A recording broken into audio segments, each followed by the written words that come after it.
الحمد لله رب العالمين والصلاة والسلام على سيد الأنبياء والمرسلين أما بعد فقد قال الله تبارك وتعالى في القرآن الكريم أعوذ بالله من الشيطان الرجيم بسم الله الرحمن الرحيم قد أفلح من زكاها وقد خاب من دساها صدق الله العظيم وصدق رسوله النبي الكريم۔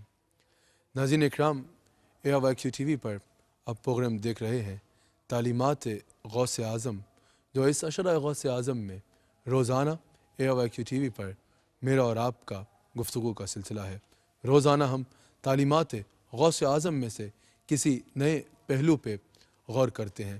آج تعلیمات غوث اعظم رضی اللہ تعالیٰ عنہ میں سے میں نے ایک بہت اہم پہلو پہ روشنی ڈالنی ہے اور آپ سے ہم کلام ہونا ہے۔ ناظرین اکرام، حضرت غوث اعظم رضی اللہ تعالیٰ عنہ انسان کو ایک دعوت فکر دیتے ہیں، اپنے غلاموں کو، اپنے چاہنے والوں کو ایک دعوت فکر دیتے ہیں اور فرماتے ہیں اے انسان، کبھی تو نے اپنی تخلیق کے مقصد پہ غور کیا ہے؟ کبھی تو نے اس بات پہ غور کیا کہ اللہ تعالیٰ نے تجھے کیوں بنایا ہے؟ اللہ تعالیٰ نے تجھے کیوں تخلیق فرمایا ہے؟ اس پہ غور کر کہ اللہ تعالیٰ نے جو تجھے تخلیق فرمایا، تیرا مقصد تخلیق کیا ہو سکتا ہے؟ پھر آپ فرماتے ہیں اپنے مقصد حیات پہ غور کر، تیرا زندہ رہنے کا، تیرا دنیا میں جینے کا مقصد کیا ہے؟ خالی دیہڑیاں گزارنے کے لیے یا دیہڑیاں پوری کرنے کے لیے تو یہاں تو نہیں آیا۔ ایک جانور کی طرح نہ جی کہ نہ کوئی دستور ہے، نہ کوئی منشور ہے، نہ کوئی ارادہ ہے، نہ کوئی اصول ہے زندگی کے، بس ایک جانور کی طرح وقت گزار رہے ہو، ایسے نہ جیو۔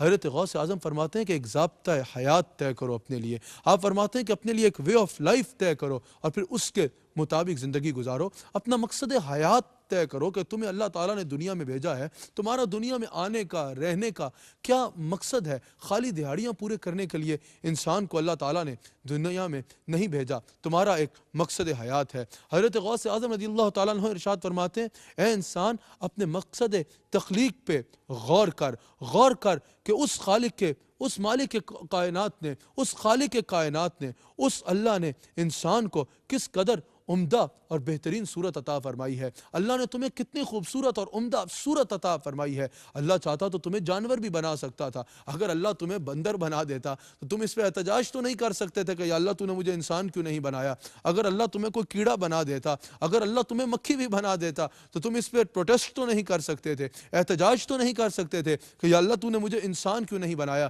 سب سے پہلے یہ دیکھو کہ اللہ نے تمہیں انسان بنایا، پھر اس پہ غور کرو کہ اللہ تعالیٰ نے تمہیں بے عیب اور خوبصورت صورت عطا فرمائی ہے۔ اللہ چاہتا تو تمہیں انسان بنا دیتا، چہرہ دے دیتا، لیکن اس میں بینائی نہ دیتا، آنکھوں میں بینائی نہ ہوتی، آنکھیں دیکھ نہ سکتی۔ اللہ چاہتا تو تمہیں زبان نہ دیتا بات کرنے کے لیے، اللہ چاہتا تو تمہیں سماعت نہ دیتا سننے کے لیے، کوئی ایسا عیب آ جاتا تمہارے چہرے پہ کہ تمہارا چہرہ بے عیب ہو جاتا، لیکن اللہ تعالیٰ نے تمہیں بہترین اور عمدہ صورت عطا فرمائی ہے، عمدہ صورت عطا فرمائی ہے۔ اس پر غور کرو، اللہ سے محبت کرو اور اس پر اللہ کا شکر ادا کرو، اور پھر یہ دیکھو کہ اس اللہ نے انتہائی کمزور انسان کو اپنی ایک ایسا وجود عطا فرمایا اور پھر اس میں اپنی کیسی حکمتیں دکھائیں۔ اللہ نے تمہیں اپنی کیسی حکمتیں دکھائی ہیں، اس پہ ذرا غور کرو۔ اللہ تعالیٰ نے تمہیں اشرف المخلوقات بنایا ہے، بیسٹ آف کریشن بنایا ہے۔ اللہ تعالیٰ نے تمہیں اشرف المخلوقات بنایا، پھر اللہ تعالیٰ نے تمہیں اپنی قدرت کا شاہکار بنایا، پھر اللہ تعالیٰ نے تمہیں اتنی عزت عطا فرمائی، پھر تم ہو جس کو اللہ تعالیٰ نے اپنی بندگی کی توفیق عطا فرمائی۔ اس پر غور کرو، اپنا مقصد حیات پہچانو کہ اگر اللہ نے تمہیں اتنا حسین بنایا، اتنا خوبصورت بنایا، اتنی عقل دی، اشرف المخلوقات بنایا، تو اللہ تعالیٰ نے تمہیں جو بھیجا ہے کیا خالی دن پورے کرنے کے لیے بھیجا ہے یا اس کا کوئی مقصد بھی ہے؟ اور وہ مقصد آپ فرماتے ہیں قرآن و حدیث سے دیکھو کہ اللہ تعالیٰ نے جو تمہیں بھیجا ہے دنیا میں وہ کس لیے بھیجا ہے، وہ کس لیے بھیجا ہے۔ حضرت شیخ عبد القادر جیلانی رحمۃ اللہ علیہ ارشاد فرماتے ہیں کہ اللہ نے انسان کو اتنا کامل اور بہترین بنایا ہے کہ اگر صرف انسان میں یہ عادت نہ ہوتی نا کہ انسان بس اپنی نفسانی خواہشات کے پیچھے ہی بھاگتا رہتا ہے، اپنے نفس کی بات ہی مانتا ہے، اپنی نفسانی خواہشات کو ہی پورا کرنے کے چکر میں لگا رہتا ہے۔ حضرت غوث اعظم فرماتے ہیں اگر نفسانی خواہشات کے پیچھے بھاگنے کی عادت انسان میں نہ ہوتی تو انسان ہونے کے باوجود ایک فرشتہ ہوتا۔ اپنی فضیلت عقل کی وجہ سے اللہ تعالیٰ نے انسان کو اتنی عقل عطا فرمائی ہے۔ حضرت غوث اعظم ارشاد فرماتے ہیں کہ انسان کا وجود ایک خزانہ ہے، جو اللہ تعالیٰ نے تمہیں یہ وجود عطا فرمایا ہے نا، یہ ایک خزانہ ہے، اس میں اللہ تعالیٰ نے بہترین بہترین اسرار غیب رکھے ہیں، اس میں اللہ تعالیٰ نے بہترین کمالات رکھے ہیں۔ حضرت غوث اعظم فرماتے ہیں ہر انسان کے وجود میں اللہ نے اسرار غیب رکھے ہیں، یعنی ایک ایسی کوالٹیز رکھی ہیں جو پوشیدہ ہیں جن کو انسان ڈھونڈ کے تلاش کرتا ہے۔ ناظرین اگر ہم اس کو اب دنیا کے طور پہ ہی دیکھیں تو اللہ نے انسان کو کتنا کامل ذہن عطا فرمایا ہے۔ حضرت غوث اعظم فرماتے ہیں اللہ نے انسان کے ذہن میں، انسان کے وجود میں اسرار غیب رکھے ہیں، یعنی ہڈن کوالٹیز رکھی ہیں، پوشیدہ کوالٹیز رکھی ہیں اللہ تعالیٰ نے انسان کے دماغ میں۔ آج اگر ہم اس بات پہ غور کریں تو دیکھیں یہ جو ہوا میں انسان اڑتا ہے جہاز پہ، یہ ذہن اللہ کس نے عطا کیا انسان کو کہ وہ ہواؤں میں اڑ رہا ہے؟ یہ ٹیکنالوجی دیکھ لیں، یہ سائنس دیکھ لیں، یہ جتنی ترقی ہم دیکھ لیں، آج ہمیں یہ دیکھنا چاہیے کہ اللہ نے ہی تو ذہن عطا فرمایا ہے، یہ انسان کو اللہ نے ذہن عطا فرمایا ہے۔ انسان نے دنیاوی اعتبار سے اس کو دوڑایا، محنت کی، تو انسان کے ذہن میں کتنی کوالٹیز پوشیدہ تھی جو انسان نے کسی نے ڈھونڈی اور ان سے یہ چیزیں انوینٹ کی۔ یہ تو ہوگی دنیاوی مثال۔ اب دینی مثال جس پہ حضرت غوث اعظم ہمیں لانا چاہ رہے ہیں، حضرت غوث اعظم فرماتے ہیں تمہارے ذہن میں اسرار غیب ہیں، ہڈن کوالٹیز ہیں، پوشیدہ خزانے ہیں تمہارے ذہن میں۔ جب تم اللہ کی بندگی کرو گے نا، اللہ کے آگے جھکو گے نا، دین کے اعتبار میں محنت کرو گے نا، اللہ کے قرب کی کوشش کرو گے نا، اللہ کا قریب ہونا چاہو گے، تو حضرت غوث اعظم فرماتے ہیں ایک ایک کر کے وہ پردے تم میں اٹھیں گے اور تمہارے اوپر وہ اسرار و رموز کھلیں گے، وہ کوالٹیز تم اپنے جسم میں دیکھو گے، وہ چیزیں تم اپنی آنکھ سے دیکھنا شروع ہو جاؤ گے جو عام انسان دیکھ نہیں سکتی۔ اللہ کا قرب تمہیں وہ منزل عطا فرمائے گا، تمہیں وہ منزل عطا فرمائے گا، یعنی اللہ کا قریب جب تمہیں قرب حاصل ہوگا تو تمہاری آنکھوں کے آگے سے پردے ہٹتے چلے جائیں گے۔ حضرت غوث اعظم فرماتے ہیں لیکن اے انسان اپنی عقل کی پیروی کر تاکہ تجھے سعادت ابدی مل جائے، اپنے نفس کی پیروی مت کر، اپنی نفسانی خواہشات کی پیروی چھوڑ دے۔ حضرت غوث اعظم ارشاد فرماتے ہیں اے انسان اپنے مقصد تخلیق کو سمجھ، تو سمجھ کہ اللہ تعالیٰ نے تجھے کیوں تخلیق فرمایا ہے۔ حضرت غوث اعظم ارشاد فرماتے ہیں تیری نجات تیرے باطن کے سنورنے میں ہے، تیری نجات اس حال میں ہوگی جب تو اپنا مقصد تخلیق سمجھے گا کہ اللہ نے تجھے کیوں بھیجا ہے۔ حضرت غوث اعظم فرماتے ہیں اللہ نے تجھے مقصد تخلیق تیرا قرآن میں بیان فرمایا ہے کہ ہم نے تجھے اپنی بندگی کے لیے بھیجا ہے، ہم نے تجھے اپنی عبادت کے لیے بھیجا ہے، ہم نے تجھے اپنے حبیب علیہ الصلوۃ والسلام کی اتباع اور اطاعت کے لیے بھیجا ہے۔ حضرت غوث اعظم فرماتے ہیں تو اپنا مقصد تخلیق سمجھ اور پھر اپنے باطن کو سنوار، اپنے اندر کو پاک کر، تیری احتجاج اسی صورت میں ممکن ہے۔ اب باطن کو کیسے سنواریں؟ حضور علیہ الصلوۃ والسلام خود ارشاد فرماتے ہیں باطن کا سنورنا ضروری ہے۔ حضور علیہ السلام ارشاد فرماتے ہیں کہ ہر انسان کے بدن میں ایک گوشت کا لوتھڑا ہے، اگر وہ ٹھیک ہو جائے تو سب کچھ ٹھیک ہو جائے گا، اور اگر وہی خراب ہو جائے تو سب کچھ خراب ہو جائے گا۔ صحابہ نے عرض کی یا رسول اللہ ہمارا باپ اور ماں آپ پہ قربان صلی اللہ علیہ وآلہ وسلم، ہمیں یہ ارشاد فرمائیے کہ وہ گوشت کا لوتھڑا کون سا ہے؟ حضور علیہ السلام نے فرمایا وہ گوشت کا لوتھڑا تمہارا دل ہے، اگر تمہارا دل ٹھیک ہو جائے تو تمہارے سارے معاملات ٹھیک ہو جائیں گے، اور اگر تمہارا دل ہی خراب ہو جائے تو تمہارے سارے معاملات زندگی خراب ہو جائیں گے۔ اسی کو مد نظر رکھتے ہوئے امام الاولیاء سیدنا حضرت غوث اعظم رضی اللہ تعالیٰ عنہ ارشاد فرماتے ہیں کہ یاد رکھو تمہارا دل اس وقت تک پاک نہیں ہو سکتا جب تک تمہارا نفس پاک نہ ہو جائے، اور حضرت غوث اعظم ارشاد فرماتے ہیں کہ نفس کی صفائی ممکن ہی اس صورت میں ہے، نفس کی صفائی ہو ہی نہیں سکتی کب تک؟ جب تک تم اصحاب کاف کے کتے کی طرح اپنے آپ کو رضا کے دروازے پہ نہیں لے آتے۔ اللہ اکبر۔ حضرت غوث اعظم نے کہا تمہارا دل صاف نہیں ہوگا جب تک تمہارا نفس صاف نہیں ہوگا،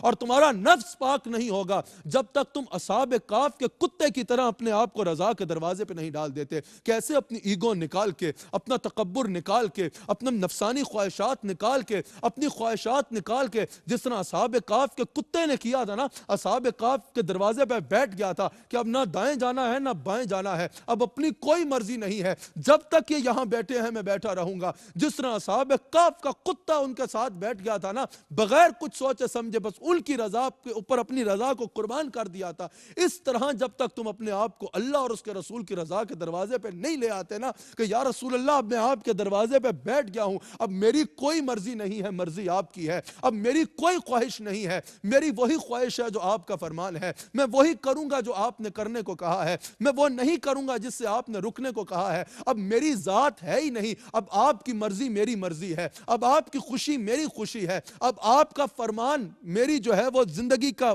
فرمان حیات ہوگا۔ جب اس طرح تم اصحاب کاف کے کتے کی طرح اپنے آپ کو لا کے اللہ اور اس کے رسول کے رضا کے دروازے پہ ڈال دو گے، حضرت غوث اعظم فرماتے ہیں پھر تمہارا نفس پاک ہو جائے گا۔ حضرت غوث اعظم کا خصی قول آپ کے آگے بیان کرتا ہوں۔ حضرت غوث غوث اعظم ارشاد فرماتے ہیں اپنے نفس کو نکیل ڈال کے خالق کے دروازے پہ باندھ دے، جس طرح جانور کو نکیل ڈال کے باندھ دیا جاتا ہے نا، حضرت غوث اعظم فرماتے ہیں اپنے نفس کو نکیل ڈال اور اپنے خالق کے دروازے پہ باندھ دے، اپنی مرضی چھوڑ دے، جو خالق کی مرضی ہے اس کو اپنی مرضی بنا دے، جو رسول اللہ صلی اللہ علیہ وآلہ وسلم کی مرضی ہے اس کو اپنی مرضی بنا دے۔ حضرت غوث اعظم فرماتے ہیں ایسا کرنے سے تیرا نفس پاک ہو جائے گا، تیرے لیے وہ دروازہ کھل جائے گا کہ اللہ کی رحمتوں کا وہ نزول تجھ پہ ہوگا جس کا تو تصور بھی نہیں کر سکتا۔ اور یہی تو اللہ نے قرآن میں فرمایا جو میں نے آیت خطبے میں تلاوت کی، اللہ فرماتا ہے قد افلح من زکاہا، کامیاب ہو گیا وہ جس نے اپنا اندر پاک کر لیا، اور وقد خاب من دساہا، اور ناکام ہو گیا وہ، نقصان اٹھایا اس نے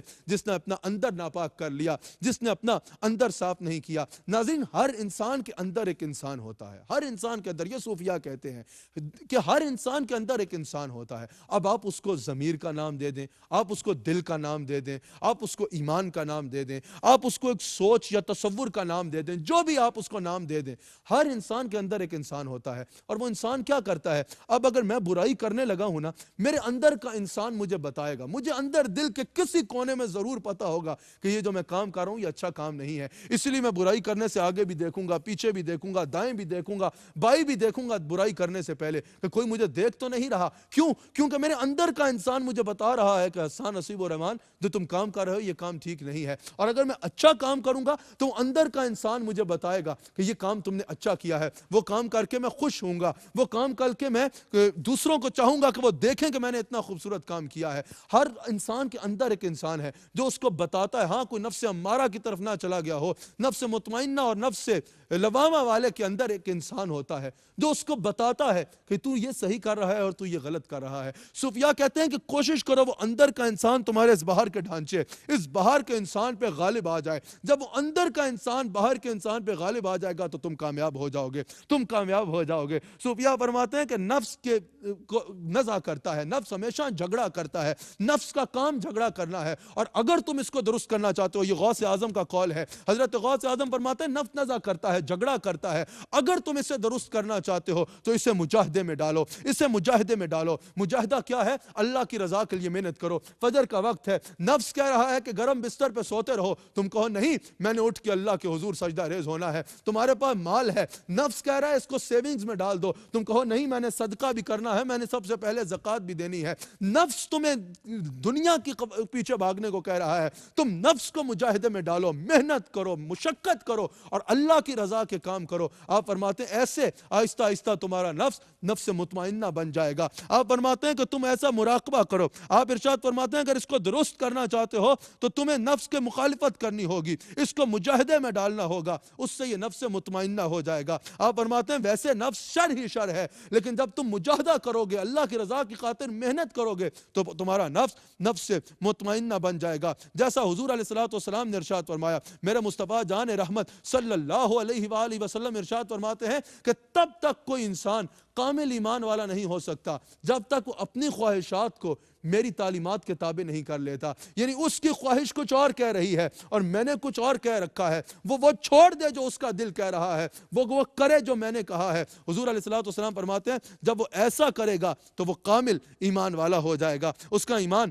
کامل ہو جائے گا۔ صوفیاء کہتے ہیں ہر بات میں، غوث اعظم کی بھی تعلیمات سے یہی ہمیں نچوڑ ملتا ہے کہ ہر بات میں اپنے نفس کی مخالفت کرو۔ یعنی نفس تمہیں بستر پہ سونے کو کہہ رہا ہے، تم اٹھ کے اللہ کی عبادت کرو۔ نفس تمہیں عیاشی کرنے کو کہہ رہا ہے، تم اللہ کی عبادت میں لگ جاؤ۔ نفس تمہیں دوستوں کے ساتھ چائے کے پھٹے پہ بیٹھ کے دنیا کی باتیں کرنے کا مشورہ دے رہا ہے، تم ان دوستوں کے ساتھ بیٹھ جاؤ جو مل کے اللہ اور اس کے رسول کا ذکر کر رہے ہیں۔ نفس تمہیں سنیما گھر جانے کو کہہ رہا ہے، تم اس کو مسجد میں لے جاؤ، تم مسجد میں چلے جاؤ۔ نفس تمہیں نافرمانی کا کہہ رہا ہے، تم اللہ کی فرما برداری کر دو۔ نفس تمہیں کسی کا حق مارنے کا کہہ رہا ہے، تم لوگوں کی مدد شروع کر دو۔ نفس تمہیں کسی کو تکلیف دینے کا کہہ رہا ہے، تم لوگوں کے لیے اچھا کرنا شروع کر دو۔ نفس تمہیں کسی کو بدلہ لینے کا کہہ رہا ہے، تم اس کو معاف کرنا شروع کر دو۔ یعنی نفس تمہیں برائی کی طرف جب لے جانا کرے تم مجاہدہ کرو، یہی مجاہدہ ہے، پھر محنت کرو، مشقت کرو اور جو نفس کہہ رہا ہے اس کی مخالفت کرو۔ آپ فرماتے ہیں یہ کرتے رہو، غوث اعظم فرماتے ہیں یہ کرتے رہو یہاں تک ایسا ہوگا کہ تمہارا نفس نفس مطمئنہ بن جائے گا. اور نفس مطمئنہ کے لیے کیا ہے؟ جب تم مرو گے اللہ قرآن میں فرماتا ہے, اللہ تعالیٰ فرمائے گا اے نفس مطمئنہ والے آ جا میری جانب اس حال میں کہ میں تجھ سے خوش ہوں اور تو مجھ سے خوش ہے. اللہ راضی ہو گیا تو ناظرین اکرام دنیا میں بھی کامیابی ہے اور آخرت میں بھی کامیابی ہے. اور وہ کیسے ہوگا؟ کہ جب ہم اپنے مقصد حیات کو طے کریں گے, ہم اپنے مقصد حیات پہ نظر ڈالیں گے, ہم دیکھیں گے کہ اللہ نے ہمیں کیوں تخلیق فرمایا ہے, اس میں حکمت کیا ہے. ناظرین اکرام کل انشاءاللہ اسی موضوع کو یہیں سے لے کے آگے چلیں گے. کل تک کے لیے مجھے اجازت دیجیے, کل انشاءاللہ اسی چینل پہ اسی وقت اسی ٹاپک کو کنٹینیو کریں گے انشاءاللہ. اللہ ہم سب کا حاضر حامی و ناصر. عبد القادر